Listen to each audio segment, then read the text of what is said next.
high school in itself is a hard thing. It's a hard thing for people to get through. People are ever changing, and you're going through a lot of different stages and growing individually and trying to figure out what those next steps might look like for you. And so there's a lot of decisions, and it's a confusing time. And so I think having that class, the AVID group or your cohort, having that and knowing that everyone's in the same boat, you guys are all kind of in it together to help just do it together in a sense. I felt that way with my AVID class. We were all so close. What difference does the AVID program make for students? Well, in this episode, a couple of graduates from Legend High School are going to tell us. They were in that school's well-established AVID program and are now successfully pursuing their career goals. AVID, which stands for Advancement Via Individual Determination, is a highly regarded educational skills building program that has been used all over the country since 1980. It's currently used in 7 DCSD schools from elementary to high school. I'm DCSD Communication Director Jason Hackett, and this is the last of our 3-part miniseries on AVID. The first episode took a wide-angle look at the program with the district's co-director of AVID. And in the second episode, we looked at it from the school level through the eyes of principals in the Ponderosa feeder system, whose elementary, middle, and high schools all work together to offer K-12 learning through the AVID lens. That leads back to the original question: what difference does it make? Especially for students who may not have realized just how much potential they had. All they needed was a push, some guidance, and some specific tools and skills to help them become high achievers. But it's not as powerful for me to talk about it.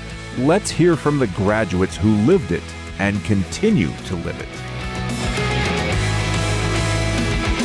First of all, thank you, ladies, for taking the time to help us out with this final in a 3-part series that we've got on the AVID program in Douglas County School District. And in this case, we've got some esteemed alumni who have gone through the program and can talk about how it made a difference in their lives. So without taking any more of your thunder, I would like to just have the two of you introduce yourselves and tell us what year and what school you graduated from and where you went for college, career, all that good stuff. Start with Zoe first. So my name is Zoe. I graduated from Legend High School in Parker in 2016. After Legend, I went to the University of Arizona in Tucson. Did a couple years there. I did not finish. Came home to just work for some personal reasons. And so I served. I was in the service industry in and out of a few different places for a few years. And I currently work at Charles Schwab. I got my Series 7, Series 63 SIE last year. So that's where I'm at currently. Nice. Yeah. All right. And Liv. Yes, my name is Liv. I am also a Legend graduate. I graduated in 2021, and after graduation, I went to the University of Kansas in Lawrence, where I studied business administration and got my professional sales certificate there as well. And I graduated this past May from school and am now working in the marketing field for a property management company, Monarch Investment and Management Group, where I'm a resident relations specialist. So as we're recording this, your two schools just got done playing football against each other, did they not? Was that this last weekend? Yes, it was actually. We did not win. Yes. Arizona won. So we're not going to have any issues here, are we? We shouldn't. All good here, yeah. All right. Good. So I'm just going to jump right into our questions here. What first drew you to join the AVID program, and what do you remember most about your early experiences in it? Yeah, I can start on this one. So in middle school, I was not the most amazing student. I was not getting the best grades. And I actually went to Sagewood, and they did not offer AVID at Ponderosa at the time.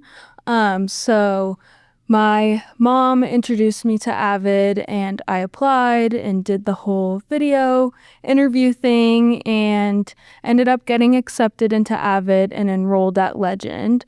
Early on, it was a change for sure. Going to a school where I didn't know many people, but AVID really built a community around everyone who was involved in there. And I mean, from day one, I was impressed. I had AVID my first class of the day at a new school, and my teacher knew my name before I even knew his. He shook my hand when I walked into the class and greeted me, and it was just extremely welcoming, and they really made it feel like a community. So I think that was really helpful as is, and they, just really kind of set a standard immediately that was easy to follow. So I think that was, one of the best ways to be introduced to a new program like that. Yeah, so I mean, I'll be going to my 10-year high school reunion next year. So it's a little bit foggy, kind of everything that we went through the AVID program from, starting in high school, I guess, freshman year. But I do remember when I was in middle school at Cimarron, I think I first got introduced to the AVID program actually by Gordon Mosher. He had come in and talked about AVID, visited some of the classrooms, and that's kind of my first, I would say, memory of being, I guess, introduced to the AVID program. And then, so going into high school, doing the AVID program was all, it was great. So I personally was a pretty average, B student throughout middle school. And then I remember getting to high school and having that extra push, and just the way that it was structured and outlined and all the strategies and everything that it was about did help excel me to get those B's to A's and, help kind of increase my GPA. That was one of the pieces that, as I got to learn about the program in talking to folks about the program, that all of different aspects of the organization, I think in our previous 2 episodes, we've probably only scratched the surface, but how you take notes and how you keep yourself just organized from subject to subject and things like that.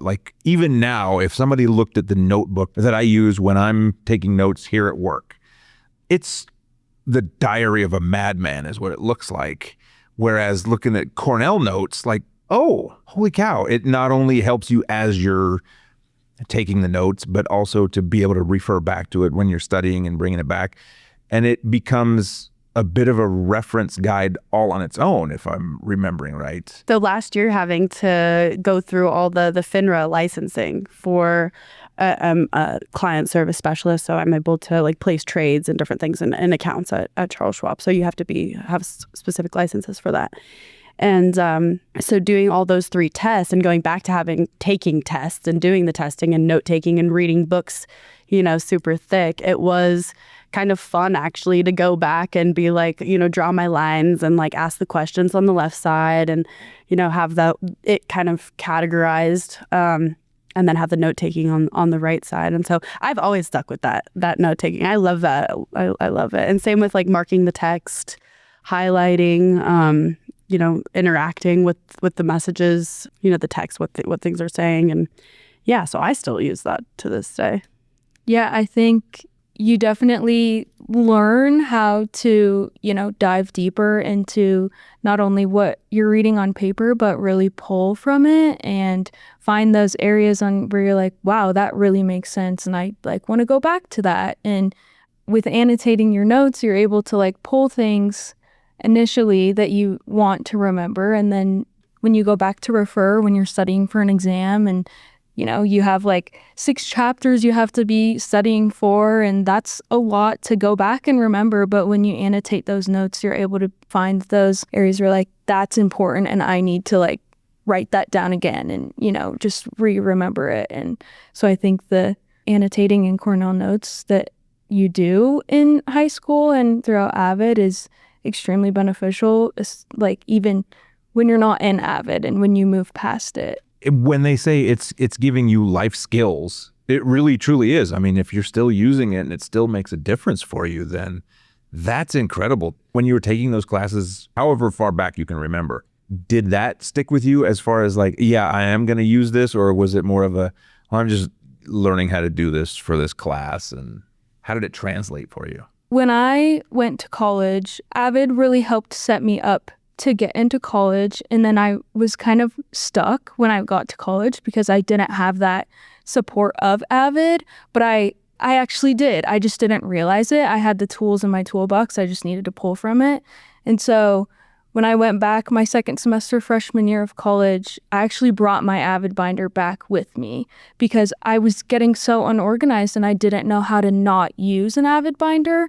And so by having that binder, I was able to, separate my classes and separate each semester and each chapter. And it helped bring that organization back that I really didn't know that I needed. So there's so many different ways that you can pull from those tools that Avid has given you when you don't have the teacher there to tell you what you need. Right. Yeah. Right. Yeah. I feel like that can translate into, so many of the other skills that they do teach you to or try to, going on to like kind of piggybacking off of us talking about like our note taking and questions and marking the text and things like that, also the questions that come out of it, the higher level question, the critical thinking that it gets you kind of going in those instances as well. And then just breaking it down, collaboration, the Socratic seminars and things like that. Do they still do Socratic? Do we still do Socratic? Yeah. Finding your aha moment. Yeah, things like, I don't know, just things like that. So all sorts of different things come from it. So definitely, yes, life skills for sure that can translate into everyday life. But yeah, absolutely. Are there other things that have stuck with you that you can kind of pull from that you're like, oh yeah, this is another aspect that has really helped me in life after school? Yeah. When I went to high school, I was a very shy, reserved kid. I did not know how to advocate for myself, especially when it came to teachers and people who had higher authority than me. And I remember in AVID, the first week of class, they told you, hey, I want you to go up and I want you to introduce yourself to your teachers and I want you to tell them what grade you're planning on getting in this class so they know who you are. And that was scary those first couple of years, being shy and reserved, but it helped build some advocacy in me. And you really need that in the real world. And you really need that when you go to college and when you have to talk to a professor that has no clue who you are when you're just one of 300 students in their class. And then it leads into career when you have to advocate for, hey, I think I deserve a raise or, I found this position and I think I would be great for it. So, that's just another little piece of AVID. They don't, it's not like you have to advocate for yourself, but they build that advocacy throughout, the years that you're in the program. So would you both describe yourselves as having been kind of shy as well, like as students going into the AVID program, and did it help bring more out of you as far as that goes? Yeah, I would say for me, I feel like I was kind of in the middle. Like it depends who I was around. Like going into high school, I definitely was a little more shy and reserved in certain settings. Definitely in like the new classroom settings, going into freshman year, going into high school as a freshman, that whole kind of situation is a little nerve-wracking. So I definitely remember being a little more timid and shy throughout that time. But yeah, it just kind of going back to something that you had said in the beginning of the conversation was just the community that it does build. Like everyone's kind of in it together, like you're part of the AVID program. We do have those big binders, but so it does kind of help build that confidence for sure, and being able to advocate yourself and have those people that are doing the same thing with you. Yeah. And those teachers that are on your side. Yeah. So talk a little bit about that community aspect a little more, because that's another piece that I feel like I didn't quite understand going into this. Like, how does that work? I mean, you've got a bunch of people that you can kind of lean on and everybody's kind of going through it. And then when it comes to like the Socratic seminars, people you can bounce ideas off of then. Is that kind of how that works? How does Yeah, I would say that. It's high school in itself is a hard thing. It's a hard thing for people to get through. It's, people are ever changing and you're going through a lot of different stages and growing individually and trying to figure out what those next steps might look like for you. And so there's a lot of decisions and it's a confusing time. And so I think having that class, the AVID group or your cohort sort of situation, having that and knowing that everyone's in the same boat, like you guys are all kind of in it together to help kind of just do it together in a sense. I felt that way with my AVID class. I mean, we were all so close. We were all super close and had each other. And so I think that it's just important in the world of high school and in the world of just kind of that coming of age sort of situation. Going back to that and having that group of people I just think that that's kind of the community aspect of it too. Everyone's just in it together.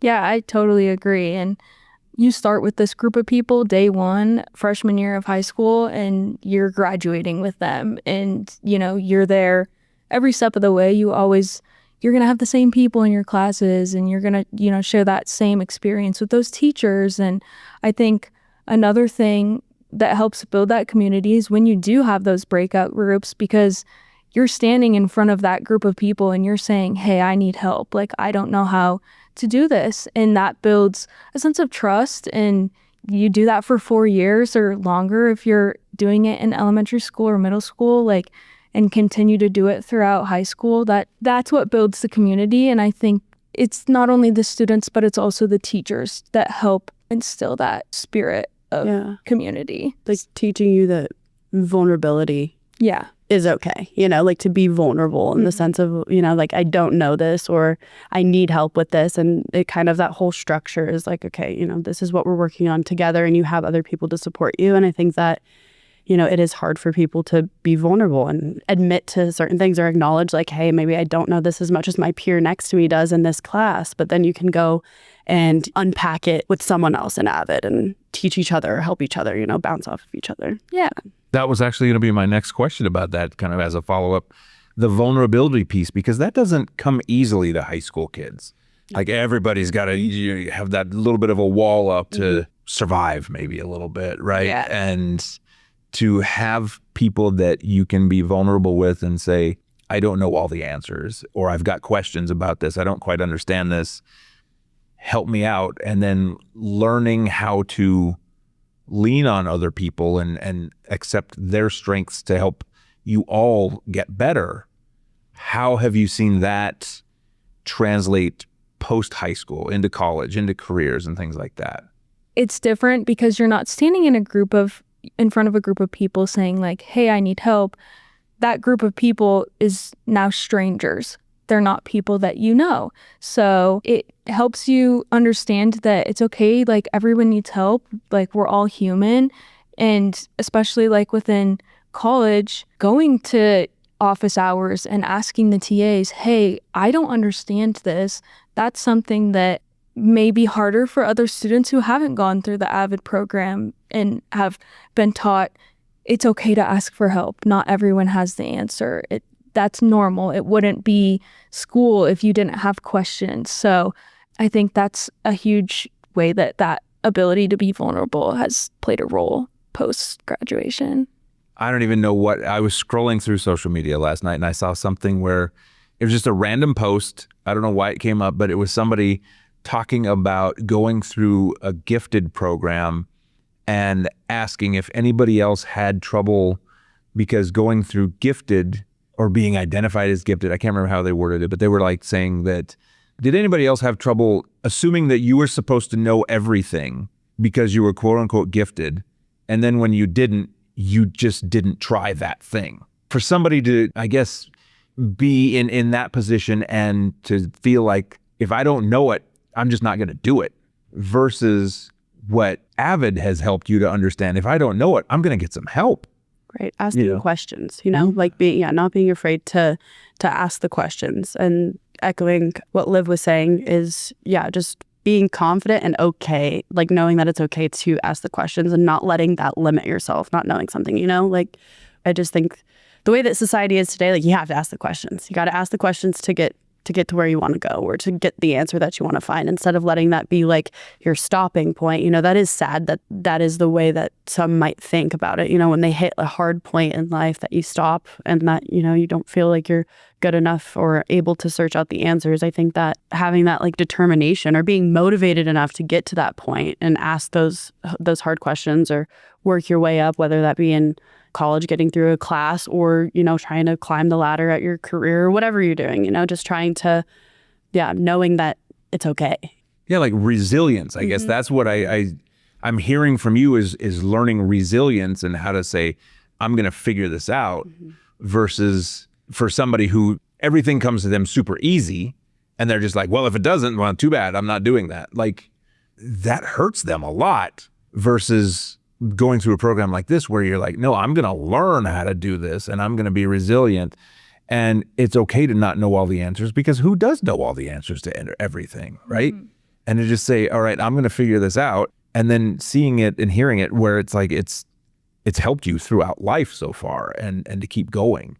Did it also help you with getting into college and getting your jobs? Do you have examples from that as far as how that has helped in that regard too? Yeah, I mean, from day one in AVID, they told us if you come to a stop in the road, you don't stop there. You find another path, or you find a way to go around it. And I think that is a huge thing that they teach you in high school, especially with being an AVID. The end goal is getting into college, if that's the path that you want. Especially with AVID, that's what they really help students figure out. And I remember senior year, that first semester, you're starting to apply to colleges. And then second semester, you start getting those acceptance letters, or you start getting waitlisted, or you just get that information back. And if you don't get into the college that you were hoping for, you have that tool to find another path. Maybe it wasn't meant to be, or, understand it and work through it. Like, how can I figure something else out, or make a plan that will get me to my end goal? That also relays into when you go searching for a job. If you don't get what you're hearing for from an application or an interview, like, you will find a way to move around that roadblock, and it will work out in the end. And it's just all perseverance. And I think that is something that you start learning from day one when you are in the program. I love that. Resilience and perseverance are great tools and things that we all want to have when we're getting through tough times or hard things, or just working through something. For me, I did attend the University of Arizona for a couple years. Like I said, personal reasons, things just wasn't in my favor at the time. So came home and kind of worked in some restaurants in the service industry for a while. But I got stuck. I definitely hit kind of a low point where I didn't feel, because I wasn't able to get that degree under my belt, that I kind of hit, that bottom where I just didn't feel good enough.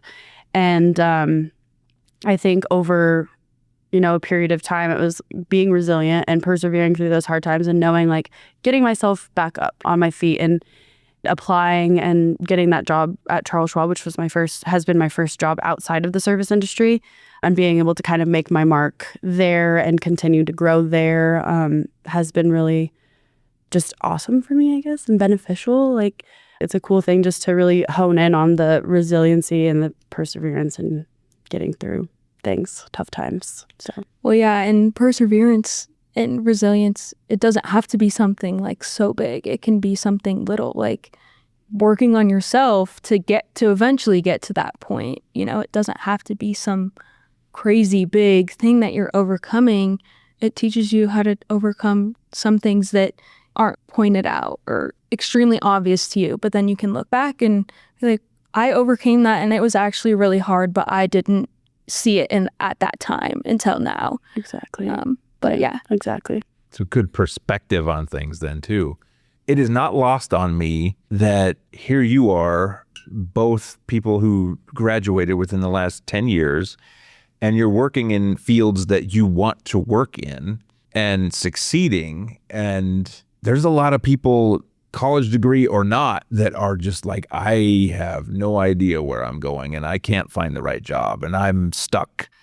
I guess, do you feel pride in that fact that you've overcome a lot, you've gone through the gauntlets that you've gone through, and now you're making a go of it as young professionals, and you're not having to look back or look over your shoulder or whatever. You're in it.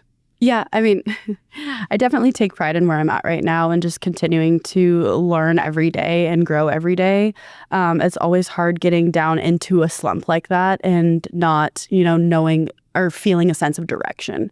I think that's what's kind of can be troubling to some, is when they don't feel a sense of direction, which is exactly where I was, where it's like, okay, I didn't get the degree. I don't love what I'm doing right now, but I don't really know where to go from here. And so having that. So yes, definitely take pride in where I'm at right now, but also knowing that every step of the way kind of happened for a reason. And I learned so many different things. If it wasn't for the years in the customer service industry and in the restaurants and stuff, I wouldn't have learned a lot of the tools that do translate into my job now, and talking to clients and things of that nature. So I think it's just kind of like trusting yourself, trusting the path that you're on, and that you will figure it out using those things. As long as you're always motivated to get out of it, right? To get out of the slump or get out of wherever you're at that you're not happy, I think that you'll find your way. Yeah, I totally agree. I think just graduating in May, like that graduation is a thing as itself. Like finishing college was a huge,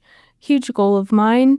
But then even finding a job in this day and age, I know that some of my peers have had challenges with doing that. And I have been so grateful to find a job that I do enjoy doing. But I think at the end of the day, I'm still learning a ton. And that's really, what I like to do. Learning is fun for me, and maybe not in an academic way anymore, which is a fun change in pace. But looking back on all the steps and processes and ways that you get here or get to wherever you're going to go, I mean, everything happens for a reason. You'll get there, like you said, if you're motivated and have that drive, and it will happen. You just have to push forward and do the work.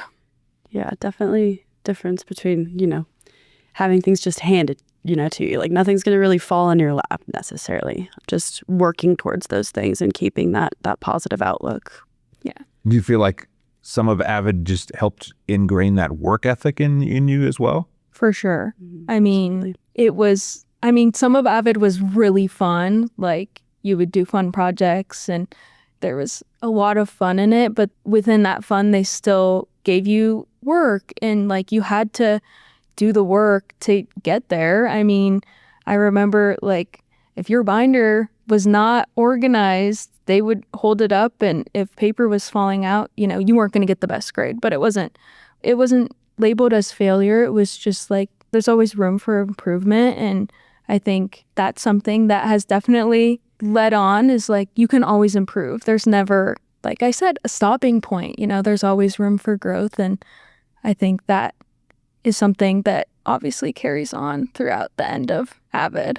Yeah, exactly. Because it was a little extra work, right? On top of what you're doing. It's extra work, but in the best of ways.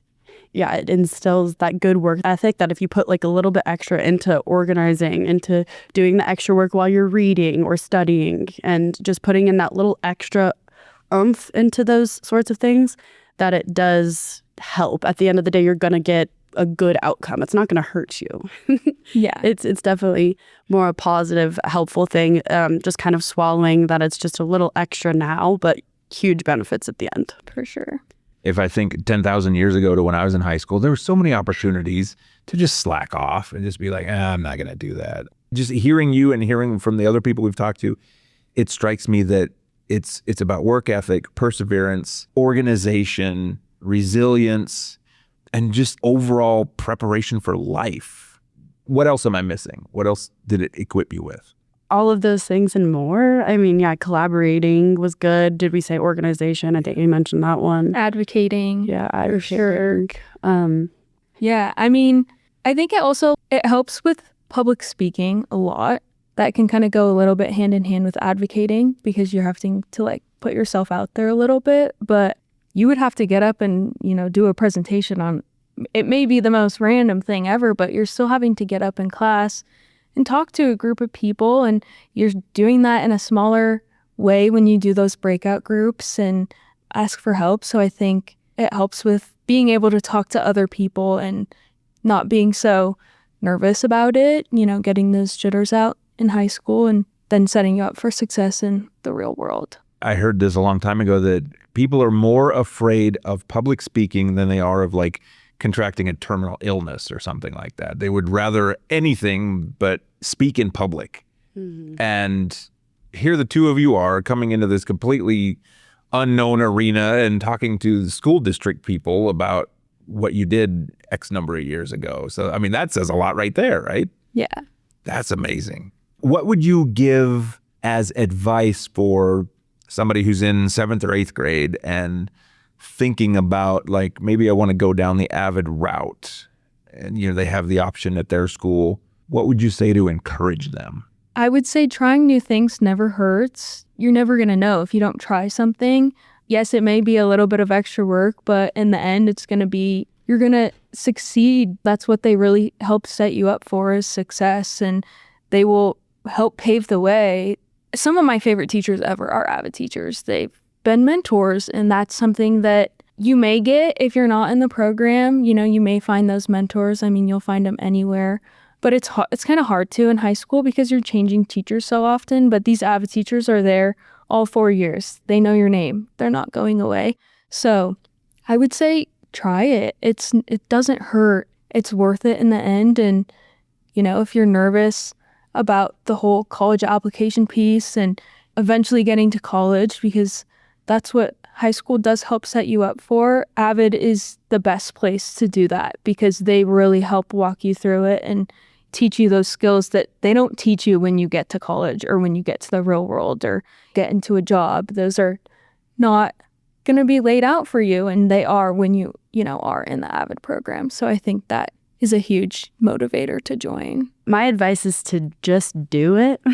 If you're thinking about being part of the AVID program, I would say that, just to do it and to just take everything in that they're giving you, because it is all really helpful. And it's really hard to see that when you're 7th, 8th grade. It's hard to see those things at that age, but it's something I'm so thankful for today. To ignore any noise or any negative, anything around that, kind of going back to your comment that you saw on social media about someone kind of talking about being in like a gifted per se program. Or I know that there can sometimes be some underlying, like, I don't want to go as far to say like bullying, but like some underlying you're negative around it, and just ignore all that. Yeah. Ignore all that and just, It's worth it. It's worth it, and it's so beneficial in the end. So and you do, I think, well, for personal experience, like I saw the help of AVID immediately within my grades. Like that was proof that it was working. And being a not great academic student in middle school and going to AVID, like my second semester of freshman year, I got straight A's, and I'd never even really ever gotten an A before. And so I think if you do join and you do really work at it, you will receive the success that you're wanting and achieve those goals that you're working towards. I want to hit on something that both of you talked about, and you with your most recent comment, Zoe. People come from all kinds of experiences and background levels and have all kinds of stories to tell about how they got where they got and where they are. And you two are absolute proof that people don't need to hang their head in shame at all for, not doing so great in middle school or whatever. Because middle school, for crying out loud, like, of course people are going to, still try to figure themselves out and figure out their way forward. So, and kudos to you, Zoe, for persevering through all the different things. And now you're at Charles Schwab and you're like, you're going to get paid. So I don't know, endorsement for Charles Schwab, maybe, I don't know, but they are not sponsors of any, we have to put a disclaimer in there for that. So the public school, it's not a Charles Schwab affiliate. Exactly. But just the eloquence with which you both talk about where you've been and what you've done, your ability to speak confidently. This is such a just proof, listening to the both of you talk, of the value of that program. So thank you both for taking the time to explain to us kind of where you've been and how you got here and the difference it made. Is there anything else that we didn't cover that you want to make sure that people understand about the AVID program? Gosh, I don't know. Yeah, there's so much to it. It's just if you're willing to take the tools and just learn more, then do it. Yeah. That's really what it comes down to. I think it's just really, take advantage of the opportunity more so. Yeah. I mean, it's such a great opportunity, and they give you so many tools. Like it's hard to just name them off. There's so many ways that AVID has, played a role in after graduation from high school, like college and real world. I mean, take the tools and put them in your toolbox, and when you need them, they're there. And that's what is so great about AVID, and what makes it a little bit different from just going to high school and not doing AVID is they give you those tools, and they're like, this is a tool, and you may not need it now, but you're going to need it later. So I think can't name them all, but I would do it. If I were you, I would do it. That's great. That's great. One other thing, and I'll put this in as a plug maybe for parents as well, to think about what you said, Liv, about they have you sit down in first and second semester as a senior, and they're walking you through and kind of requiring you to go through the process of applying for college and do all of that paperwork, which that's like a second job when you get to that time in your life, right? And a lot of parents don't know how to navigate that stuff and don't know what's important for, my student has to fill out these essays and has to do all this other paperwork. And for them to methodically walk you through that and give you the tools to and require you to do that, that's huge right on its own, right? For helping you get into college. It started from the beginning. They helped you write your essays. They would give you prompts and you would practice writing college essays before you even needed to write them. And then there were days in class where the whole class was just dedicated to applying to colleges, and they would do the Colorado application day, and they would teach you how to get your transcripts and send those in. So they really walk you through it. And I mean, as a student, it was overwhelming because that's a lot, and there's a lot of different programs and ways that you apply to different schools, and they know how to do it. So it was extremely helpful and beneficial. That's what I really appreciated at the end, because I didn't know how to do it. And being the oldest child in my family, my parents didn't know how to do it either because it had changed so much. So that was another added bonus too. I mean, I feel like at this point, it's kind of confusing why all schools and not all classrooms are incorporating the AVID strategies and the kind of AVID way of thinking. It may not be for everyone, but I don't necessarily, I'm surprised to hear that it's just not something that's everywhere that people are able to use. Yeah, because I think literally everyone could use this. Exactly. 100%. Wow. Well, you can't get a better endorsement than that. Everybody needs to do this. So. Everyone needs AVID. Yeah. Absolutely. All right. Ladies, thank you so much for taking the time to talk with us about this, for reaching back into the Wayback Machine when you were in school and really showing us, because the first two episodes that we talked about, we're talking to administrators and principals and the people that are on the other side of it. You guys are talking about it from the perspective of students, and you're living proof of the value of it and what difference it's made in your life. So thank you for explaining that to us. And hopefully a lot more people are just crowding the sign-up sheets and getting themselves into the AVID. So they should be. Yes. Thank you so much for having me. Yes, thank you for having me. Yeah. It was fun. No, this is great. And I'm sure your parents are extremely proud of you, and you guys should be proud of yourselves as well. So thanks. Thank you. You've been listening to the DCSD Notebook Podcast and the third in our 3-part miniseries on the AVID program. If you missed the other 2 episodes, be sure to go back and check out parts 1 and 2 in our podcast feed. And while you're at it, we hope you'll explore the other episodes talking about numerous aspects of the top-scoring school district in the Denver metro area. And make sure to check out our Parent University episodes tackling topics of specific interest to parents of school-aged children. To make sure you don't miss any future episodes, hit the follow button in your favorite podcast app. And if you find the DCSD Notebook useful, do us a favor and tell someone about it. As this episode is publishing a couple of days before the 2025 holiday break begins, and we're pretty sure our subscribers will have other things to do instead of listening to this podcast, we're also going to take a break from new episodes. But don't worry, we already have several interviews recorded for January and beyond. Have a great break, and thanks for listening.